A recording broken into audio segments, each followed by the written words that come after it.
Hey, hello, my dear CMA final students. Welcome to the channel. So, as you know, we are revising your SCM chapters day by day. So, now this is one short revision of your target costing chapter. चलिए target costing पढ़ने से पहले इसके कुछ short notes हैं, उनको go through करेंगे, उसके बाद इसकी इलस्ट्रेशन पे चलेंगे। तो आपकी यूनिट नंबर 4.5 जैसा नाम है कि टारगेट कॉस्टिंग। देखो इसको ये कॉन्सेप्ट को आने का कारण क्या था, ये सब चीजें हमने बहुत डिटेल लेक्चर रेगुलर लेक्चर में पढ़ी है। अब रिवीजन लेक्चर है, वन शॉट रिवीजन है, तो बिल्कुल स्पीड में जाएगा ये।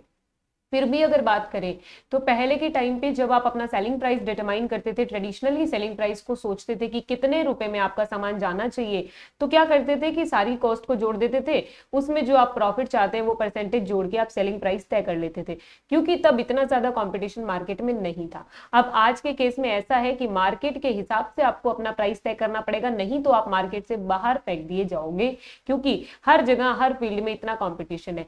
तो आज की डेट में your firm is price taker, पहले प्राइस मेकर थी, अब प्राइस टेकर है।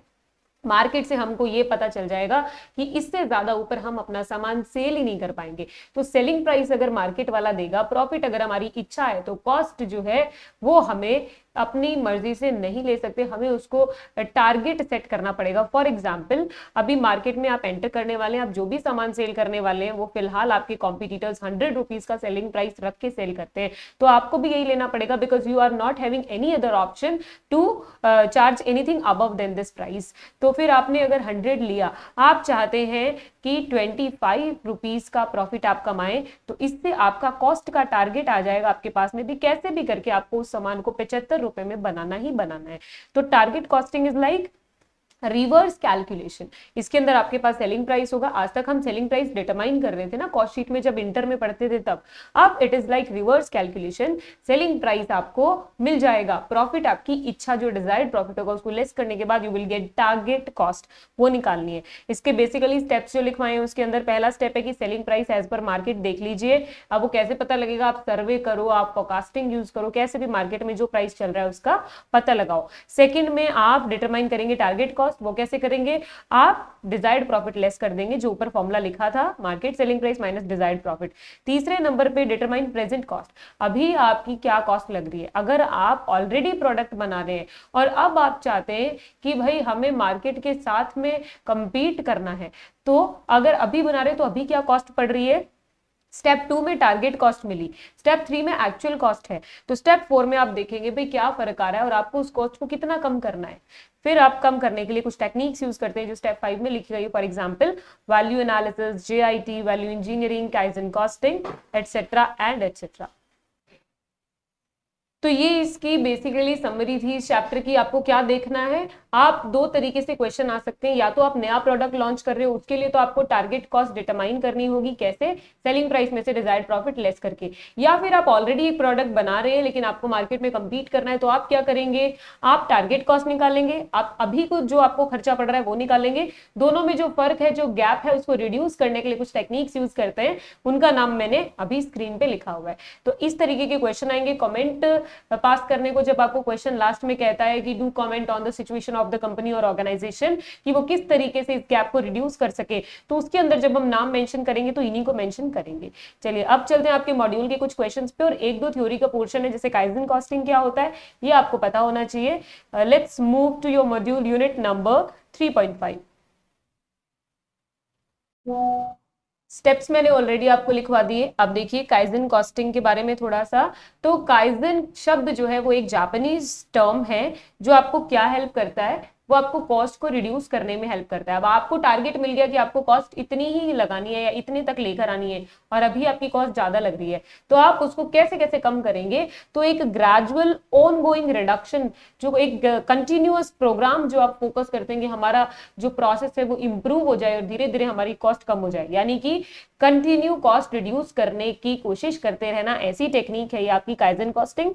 अगर आप इसकी डेफिनेशन देखेंगे, so kaizen costing refers to the ongoing चलता रहेगा continuous improvement programme that focus on reduction of waste in the production process. Ultimately waste कम होगा तो कॉस्ट कम आएगी, lowering cost below the initial targets, ठीक है। और cost reduction resulting from kaizen costing are much smaller than those achieve with value engineering, ठीक है। काइजन कॉस्टिंग के बारे में जाना, वैल्यू इंजीनियरिंग क्या होता है, वैल्यू एनालिसिस क्या होता है, तो ये होता है कि आप जब प्रोडक्ट को लॉन्च करने वाले हैं उससे पहले आप देखें कि उसके अंदर जो भी खर्चा हो रहा है क्या वो खर्चा वाकई में किसी तरीके की वैल्यू रखता है या नहीं रखता है, ठीक है। उसमें ऐसा है कि भाई आप मान लो कोई अननेसेसरीली पैकिंग एक्सपेंसेस कर रहे हैं किसी प्रोडक्ट के ऊपर जबकि उसको पैक करने की जरूरत ही नहीं है, तो अननेसेसरी खर्चे का पता कैसे लगेगा, वो वैल्यू एनालिसिस और वैल्यू इंजीनियरिंग से आपको पता लगता है, जिससे आप उसको रिमूव कर देते हैं और आपकी कॉस्ट रिडक्शन का टारगेट अचीव हो जाता है।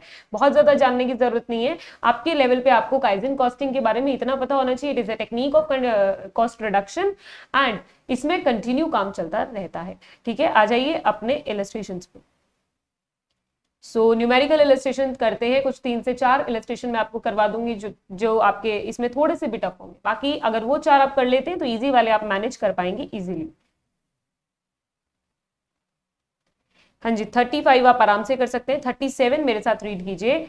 टी लिमिटेड के बारे में बात हो रही है, producers and sells a product, the company expect the following revenue and cost in 2022। 2022 की एक्सपेक्टेशन दे रखी है आपको नीचे, क्या दे रखी है, रेवेन्यू मानता है 400 सेट बिकेंगे 600 रुपए के हिसाब से और 2,40,000 की सेल आपको होने वाली है। उसके बाद वेरिएबल कॉस्ट आएगी 1,60,000, फिक्स्ड कॉस्ट 50,000। तो what amount of sale must T limited has to earn a target net income of 63,000 if they have a tax rate of 30%। देखिए ये जो आपका क्वेश्चन है this is quite similar to the marginal costing, जिसके अंदर हम target profit के जैसे क्वेश्चन करते हैं। तो इसके अंदर हम क्या करेंगे, हम अपनी प्रेजेंट सिचुएशन लिखेंगे, उसके बाद में फ्यूचर सिचुएशन लिखेंगे।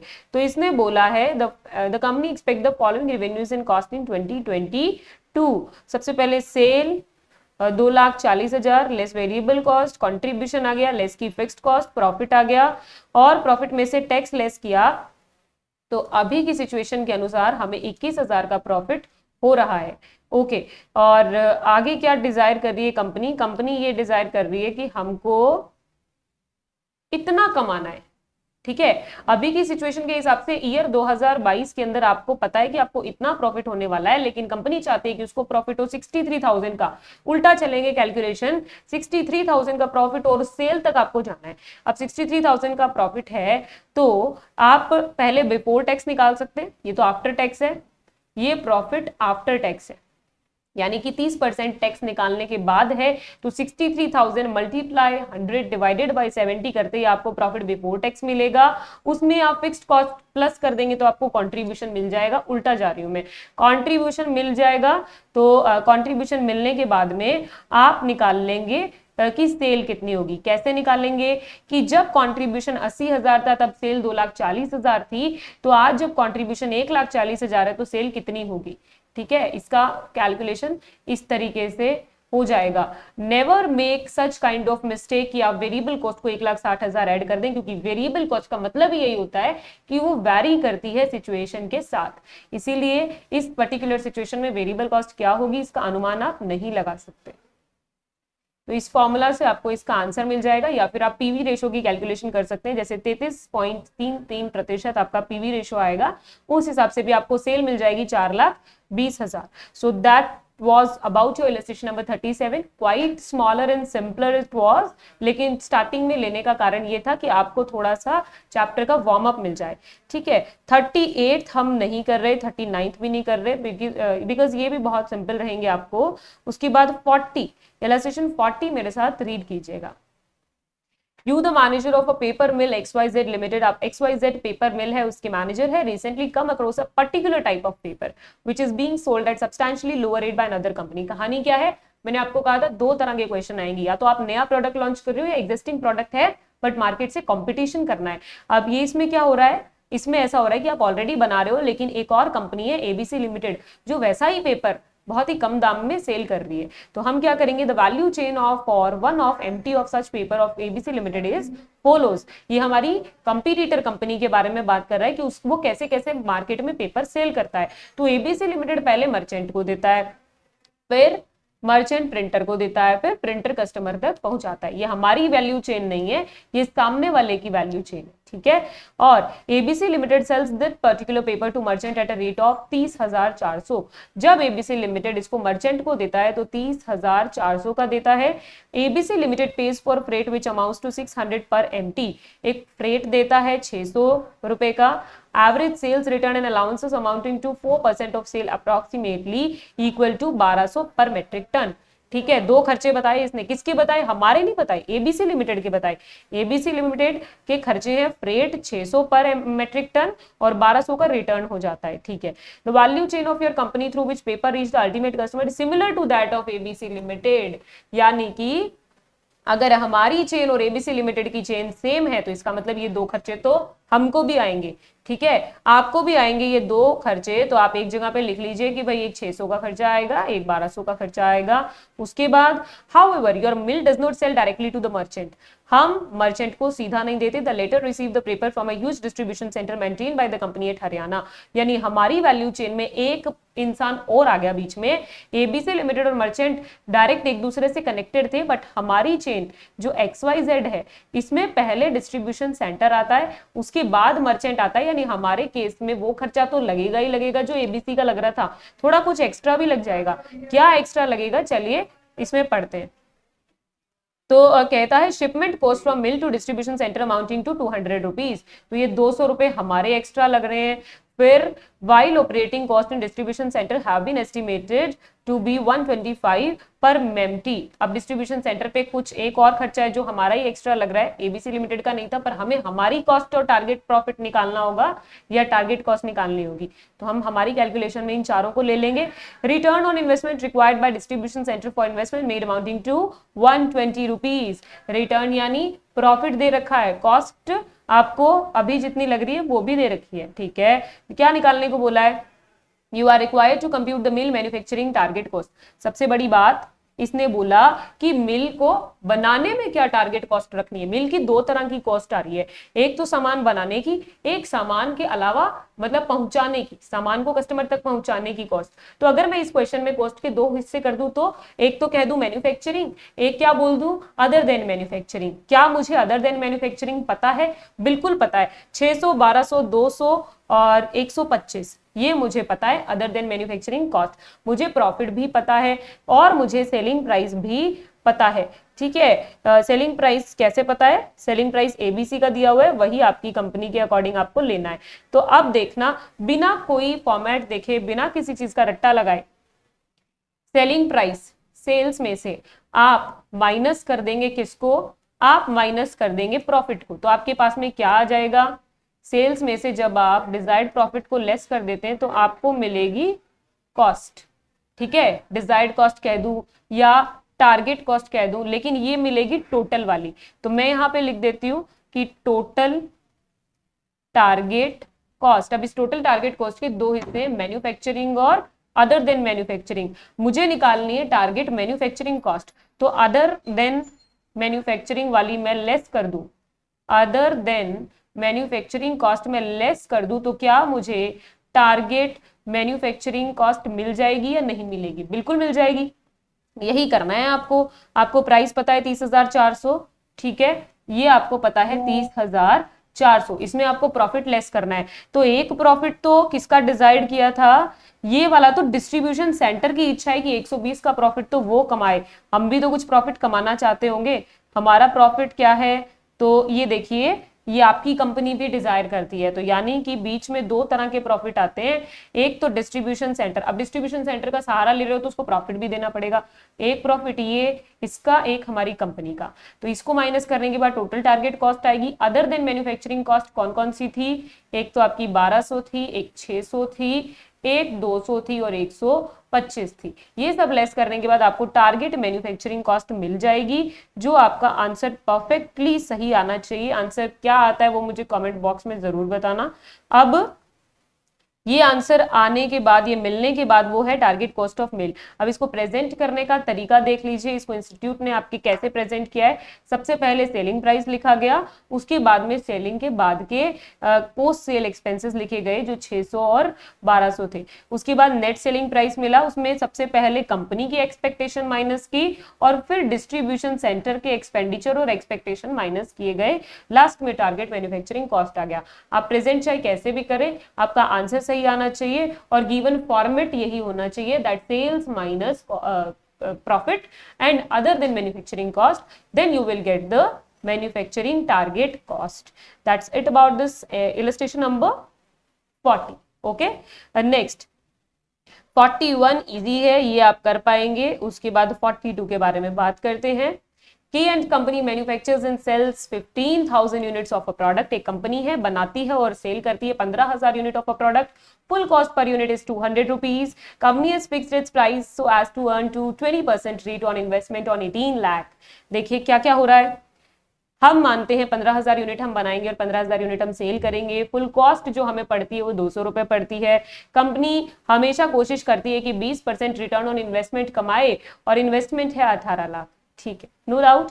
Calculate the selling price per unit from the above information. Okay, तो from the above information selling price per unit, also calculate the markup percentage on full cost per unit. Okay, देखो क्या हो रहा है, full cost दे रखी है 200। ठीक है, कॉस्ट सेलिंग प्राइस का फॉर्मूला क्या होता है, बहुत जनरल फॉर्मूला होता है, cost plus profit is equals to selling price. Cost है आपके पास 200 प्लस प्रॉफिट का तरीका क्या दिया गया है, 18 लाख की इन्वेस्टमेंट पे 20% का इंटरेस्ट आप लेना चाहते हैं और उसको आप डिवाइड कर देंगे 15,000 यूनिट से, तो पर यूनिट आपके पास प्रॉफिट आएगा 24। तो 24, इसका मतलब आप सेलिंग प्राइस क्या तय करेंगे जब आपका ये काम हो पाएगा, 224। अब पूछा है markup percentage on full cost, तो 200 के ऊपर कितना ऐड किया, 24 ऐड किया, उसका परसेंटेज क्या होगा, 24/200 गुना 100। ठीक है, 24 divided by 200 into 100, it will be 12%। Fine. दूसरे ऑप्शन में क्या बोलता है, the selling price is calculated above represent a markup of 40% on variable cost per unit. अच्छा, जो आपने 224 कैलकुलेट किया, ये वेरिएबल कॉस्ट के ऊपर 40% का मार्कअप है, यानी कि अगर वेरिएबल कॉस्ट 100 है तो ये 224 किसके बराबर है, 140 के बराबर। तो वेरिएबल कॉस्ट निकाल लीजिए। तो भाई अगर 100 के बराबर आपको निकालना है, 140 के बराबर 224 दिया गया है, तो कैसे निकालेंगे, जिसके बारे में निकालना है उसको ऊपर, जिसके बारे में दिया गया उसको नीचे, जो दिया गया उसको मल्टीप्लाई। इस फॉर्मूला से आपको मिल जाएगा वेरिएबल कॉस्ट, जो बताइए कितना मिला है। ठीक है, ये मिलेगा आपको 160। फाइन, बिल्कुल बेसिक कैलकुलेशन है, फाउंडेशन लेवल से सीखते आए ये। तो 160 इसका आंसर आ गया। आगे, calculate the company's income if it had increase the selling price to 230। 224 में बेच रहा था आज तक, 230 तक ले गया। At this price company would have sold 13,500। अच्छा, नया प्रॉफिट कैलकुलेट करना है, 13,500 यूनिट सेल कर रहे हैं, पर यूनिट वेरिएबल कॉस्ट भी है आपके पास में। ठीक है, आप क्या करेंगे, पहले सेल्स निकालेंगे, 13,500 को 230 से मल्टीप्लाई करेंगे। तो देखते हैं इसका कैलकुलेशन। अच्छा, इसने बहुत अलग से तरीके से किया है, मैं आपको बिल्कुल सिंपल तरीके से यूं बता देती हूँ। देखिए presentation, new selling price is 230, new number of units is 13,500, variable cost is 60, contribution आ जाएगा, किसका डिफरेंस होता है कंट्रीब्यूशन, सेल्स और वेरिएबल कॉस्ट का। कंट्रीब्यूशन पर यूनिट आते ही टोटल कंट्रीब्यूशन आ गया। ओके, पहले हमें टोटल कंट्रीब्यूशन 9,60,000 मिल रहा था, अब 9,45,000 ही मिल रहा है। आप चाहें तो प्रॉफिट से भी कर सकते हैं, फिक्स कॉस्ट भी लेस कर सकते हैं, पर फिक्स्ड कॉस्ट दोनों ही केस में फिक्स्ड होगी, तो डिसीजन मेकिंग के लिए हो जाती है इररेलेवेंट। पीछे वाले चैप्टर में सीखा था ना, इसका मतलब हम क्या आगे हमें ये काम करना चाहिए कि सेलिंग प्राइस को 230 करना चाहिए, बिल्कुल नहीं करना चाहिए, कंट्रीब्यूशन का नुकसान हो रहा है। ये बात लिख देंगे आप कि भाई सेलिंग प्राइस नहीं करना, बढ़ाना नहीं है। ये बात कैसे लिखी जाएगी, ऑब्जर्वेशन है हमारी कि सेलिंग प्राइस को 224 से 230 करते ही हमारा कंट्रीब्यूशन 15,000 से कम हो गया, तो ये हमारे लिए फायदेमंद नहीं है। उसके बाद फोर्थ पॉइंट में, in response to competitive pressure the company must reduce price to 210। अब कंपनी को कंपटीशन की वजह से प्राइस को 210 तक लेके आना पड़ा, बहुत सस्ता करना पड़ा। Next year in order to achieve sale of 15,000 units, अब अगली साल 15,000 यूनिट अगर सेल करना चाहते हैं तो भाई तुम्हें अपना प्राइस कम करना पड़ेगा क्योंकि कंपटीशन बहुत ज्यादा हो गया। ठीक है, ये बात तो जच गई कि अगली साल क्या होगा, 15,000 यूनिट सेल होगी, 210 रुपए में होगी। Company also plan to reduce its investment to 16,50,000। जो पहले 18 लाख की इन्वेस्टमेंट करी थी वो भी कम हो गई, 16,50,000 हो गई, और रिटर्न लेना है 20%, यानी कि प्रॉफिट भी चेंज हो गया। टारगेट कॉस्ट निकालनी है, टारगेट कॉस्ट का फॉर्मूला सेल्स माइनस प्रॉफिट। नई सेल 15,000 इंटू 210, नया प्रॉफिट 16,50,000 इंटू 20%, इनको माइनस करेंगे, 15,000 से डिवाइड करेंगे, टारगेट कॉस्ट पर यूनिट आ जाएगा। ठीक है, ये कर लेंगे आप। Illustration number 42। अब देखते हैं illustration number 43। Yes, ABC Enterprises has prepared a draft budget for one of its product for the next year. अगले साल के लिए एक बजट बनाया, मानता है 10,000 यूनिट सेल कर पाएगा। Selling price per unit is 300 rupees, direct material 80 रुपए, डायरेक्ट लेबर 2 घंटे के 30 रुपए, अच्छा 1 घंटे के 30 रुपए, 2 घंटे के 60 रुपए। ठीक है, एक यूनिट बनाने में यहां से हमें क्या पता लगता है कि एक यूनिट को बनाने में 2 घंटे लेबर से काम कराना पड़ता है। वेरिएबल ओवरहेड दे रखा है 2 घंटे इंटू 5 10 रुपए, कंट्रीब्यूशन पर यूनिट दे रखा है, बजटेड कंट्रीब्यूशन दे रखा है, budgeted fix cost, budgeted profit, सब कुछ तो दे रखा है कि आपने क्या क्या अनुमान लगाया है। कहानी क्या है, कहानी ये है कि board of director is dissatisfied with this budget. Board of director को बजट पसंद नहीं आया, वो कहते हैं कि भाई अलग से बजट बना के दो, थोड़ा प्रॉफिट थोड़ा बढ़ा के दो। तो working party report back in the following suggestion that will lead to budgeted profit of 2,50,000। तो उन्होंने कहा ना वापस बनाओ, अच्छे प्रॉफिट दिखने चाहिए, तो चेंज करने के बाद अब प्रॉफिट हमारा नजर आने लग गया 2.5 लाख रुपए का। कंपनी को 2,46,000 रुपए एडवर्टीजमेंट पे खर्च करने पड़े। टारगेट सेलिंग प्राइस जो है वो 316.75 हो चुका है। It is expected that sales volume will also rise in spite of price increase to 12,000 unit. क्या बात है, पहली बार ऐसा हो रहा है कि प्राइस बढ़ रहा है फिर भी सेल्स का वॉल्यूम बढ़ रहा है। क्या ये इकोनॉमिक्स के कॉन्सेप्ट को कॉन्ट्राडिक्ट कर रहा है? बिल्कुल नहीं कर रहा है, क्योंकि सेल क्यों बढ़ी, क्योंकि आपने खर्चा किया है एडवर्टीजमेंट पे 2,46,000 का। ठीक है, in order to achieve the extra production capacity however the workforce must be able to reduce the time taken to make each unit of the product, so it is offered a pay and productivity deal in which the wage rate per hour is increased to 40 रुपए। हम चाहते हैं कि existing workforce जो है वो extra production कर पाए आराम से, इसलिए हमने उनका आवरली रेट जो है वो 40 कर दिया। लेकिन hourly rate for variable overhead will be unaffected. ठीक है, लेबर का आवरली रेट बदल दिया है आपने, जो ऊपर 30 था ना, ये इसको 40 कर दिया है, बट वेरिएबल ओवरहेड्स का सेम है। टारगेट लेबर टाइम असर्टेन करना है, तो टारगेट लेबर टाइम असर्टेन करना है। मैम आपने तो कहा था या तो टारगेट कॉस्ट असर्टेन करनी होगी या फिर ज्यादा से ज्यादा टारगेट प्रॉफिट या सेलिंग प्राइस, ये क्या आ गया बीच में? ये वही कॉन्सेप्ट है, लेकिन ये कैसे होगा?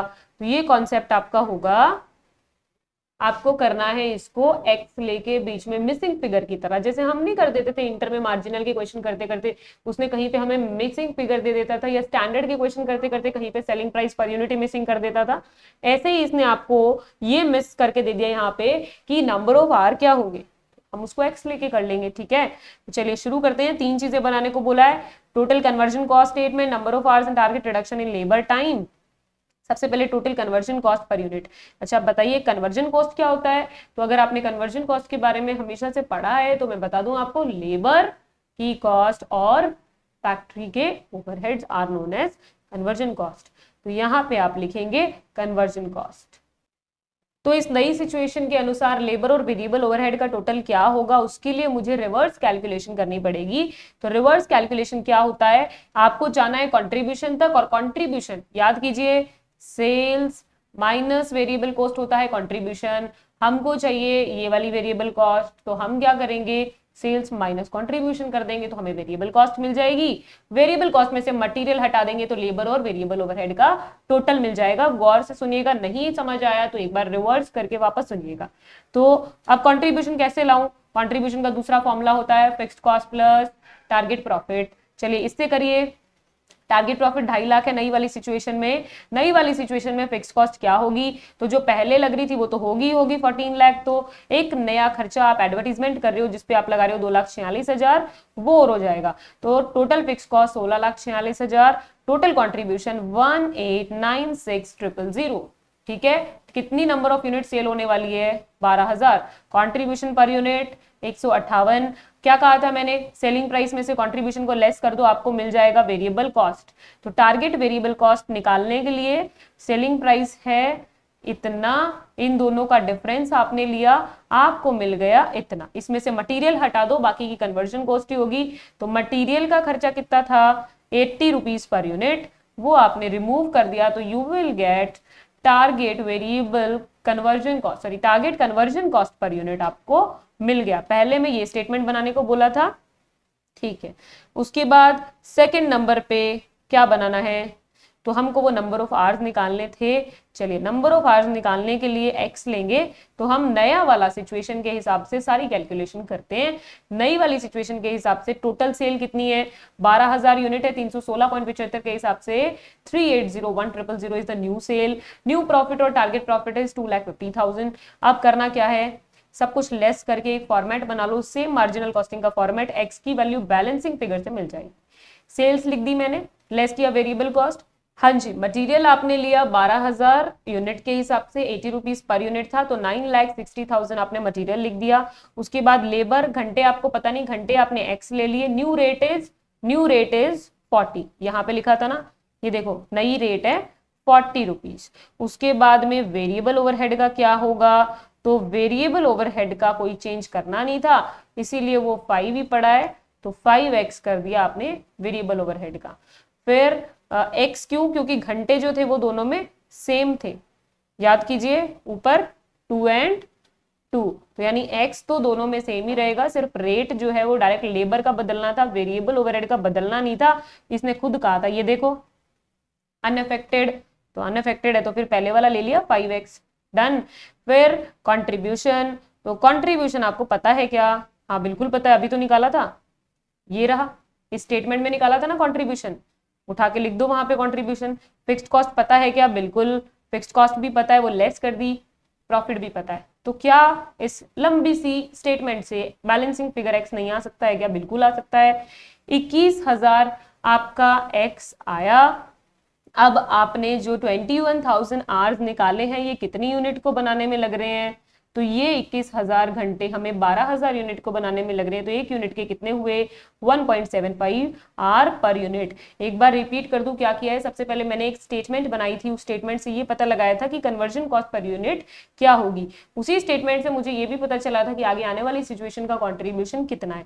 उसके बाद में मैंने आने वाली सिचुएशन की मार्जिनल कॉस्ट शीट बनाई, क्योंकि मुझे घंटे नहीं पता, मैंने उनको एक्स ले लिया, बाकी जो भी चीजें चेंज हुई उनको चेंज के हिसाब से लिख दिया, जो चेंज नहीं हुई उनको एग्जैक्ट एज इट इज लिख दिया।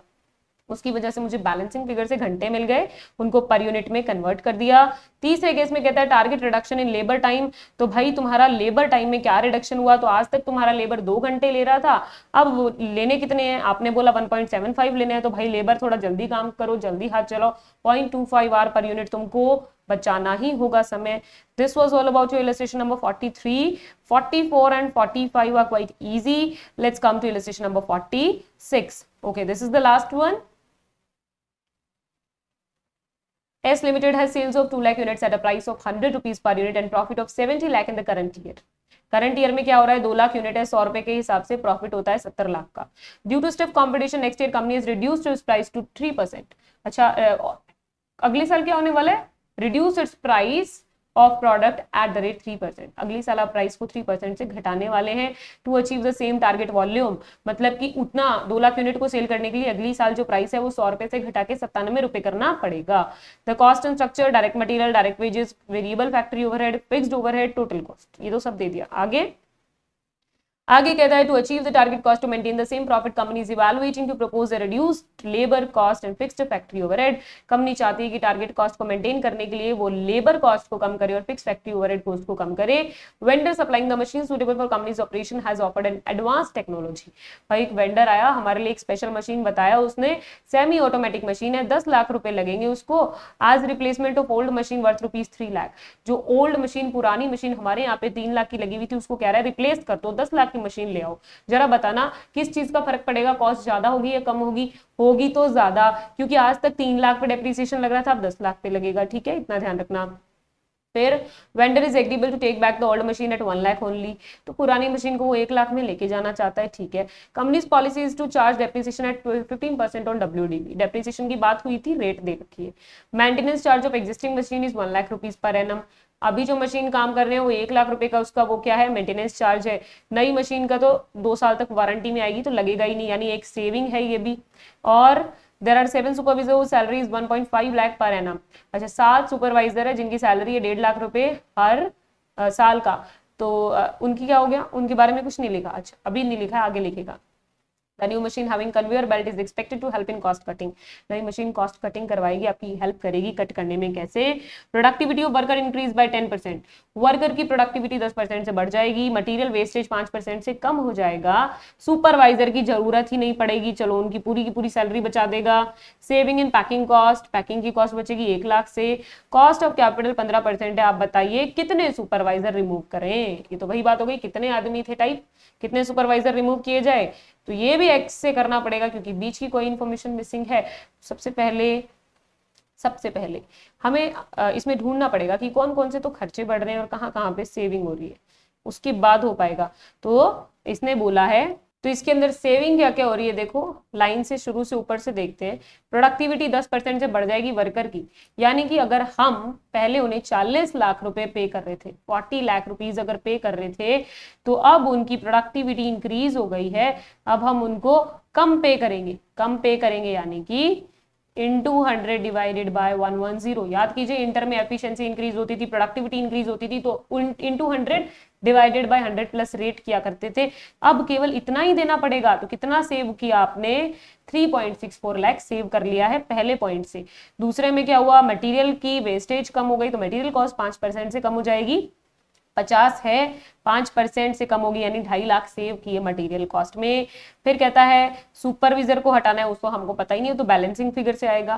पैकिंग कॉस्ट नहीं लगेगी 1 लाख की, वो लिख दी। मेंटेनेंस कॉस्ट नहीं लगेगी 1 लाख की, वो लिख दी। और टोटल सेविंग आपने निकाल ली 8.14 लाख। ये तो थी सेविंग। अब एडिशनल खर्चा एक तो आपका होगा डेप्रीसिएशन का, एक आपका हुआ डिस्पोजल का। वो मशीन आपकी किताब में 3 लाख की नजर आ रही है बुक वैल्यू, आप केवल 1 लाख में सामने वाले को दे रहे हो, तो सीधा सीधा 2 लाख का नुकसान हो गया।